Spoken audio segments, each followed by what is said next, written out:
more time. First time on stage. All right, you may know our next comic as the horse, but today he's something else. Let's bring out Evan.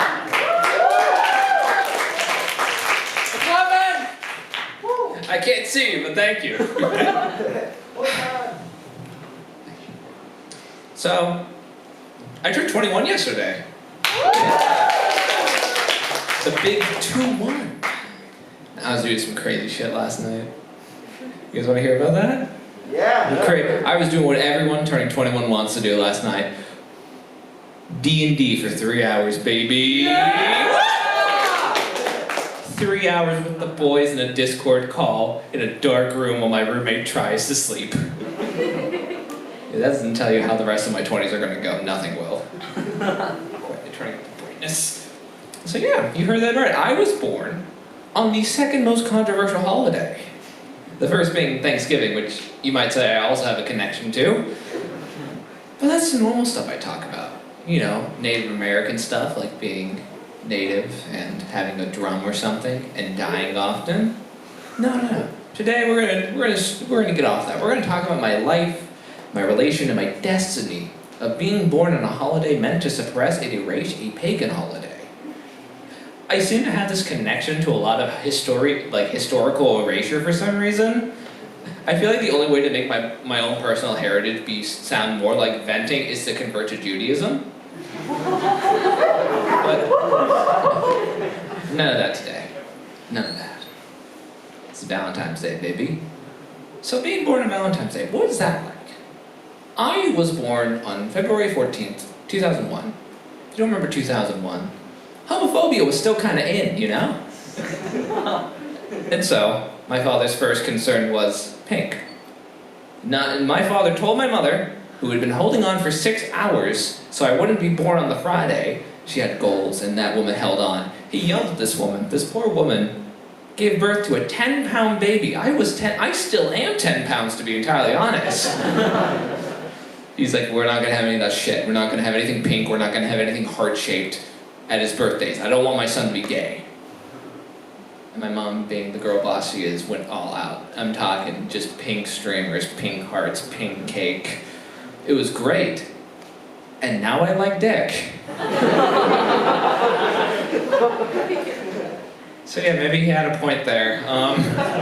But yeah, I'm a bisexual lad, which, I mean, if you couldn't tell immediately from everything, you're in the same boat as my parents, because they also don't know somehow.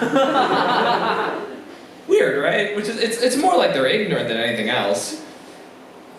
So I have to tell them. I have to. I would like not to. As a theater kid, I have set up a very large, elaborate plan to let them know. I have several stage numbers, a couple choreography moves, and the fact that I have this all planned out really should mean that I don't have to tell them anything. I feel like they could just pick up on that entire line of thinking. And just look at me and be like, yeah. So, I have a plan. A brilliant plan to let my parents know that I am a bisexual lad. It's a several-week plan, taking course over several months. Subtle, you know. First weekend, I come home. I go home often.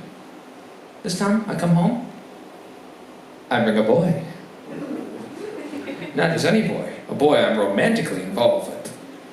Very strictly let them know that. I need them to understand that this is not like a bro thing. I need to upfront tell them, I kiss this man on the mouth openly. Mother, father, he plows me occasionally. That's how people in relationships talk, right? I've never been in any of them, so I'm assuming this is normal combo. So, let him in, let him know what happens, you know? And then, weeks pass. I go back, take my boy with me, tugging him along on whatever thing he's wearing. A couple weeks later, I bring home a girl. Ooh, right, yeah, exactly. So now you're probably thinking, why on earth would I do that? They're just gonna go into the thinking, this is a phase. Correct. It's all a part of the plan, you realize. I need shock to be a very important thing here. I need them to be thinking like I'm thinking. I need to break the news to them that I am involved with dick first. I need them to understand that immediately, because that's my dad's biggest fear, I think. And then the girl lulled them into a false sense of security, because I My mother probably knows. My mother knows too much. She drove me to several musical theater auditions before I was 18. She has to know something. She can't hear me singing Rocky Horror Picture Show so boldly and think I'm straight. That just doesn't happen. My father's different though. My dad is from the generation of men who you quite can't tell if they're autistic or they're just from a terribly toxic masculinity place, you know?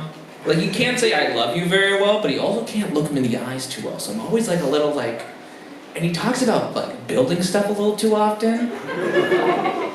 So I need to appeal to that. I need to appeal to this disgusting male-centric mindset. So the final week, months later, I come home and guess what? I got a boy and a girl, baby. Got them both. As I said, I'm pretty sure my mom no, and if she says no or does whatever, fuck her. It happens, you know, something. I have a musical theater song ready for that. It's something sad. It's on my own from Les Mis, obviously. But my dad, toxic masculinity, baby. I'm going to override his fear that I may have, as Helena quietly put it, be a penis holder. I'm going to override that with the sheer knowledge that I am currently involved with 2 people and they are both fine with it. He's gonna be like, damn, my son's got some pull. He's doing it. He's doing it. And he'll give you a pat on the back and like kind of cry but feel bad about it, and then he'll like leave the house for several hours. It will be very awkward. But yes, that's the plan. I mean, I could go with the whole gender binary and like everything outside the gender binary, but I don't have that. I do not. Look, I'm wearing a sweater vest of my own free will. I can't date people. I have no dating game, which is weird because, you know, my people are hunter-gatherers. You'd expect me to have a lot more game at this point.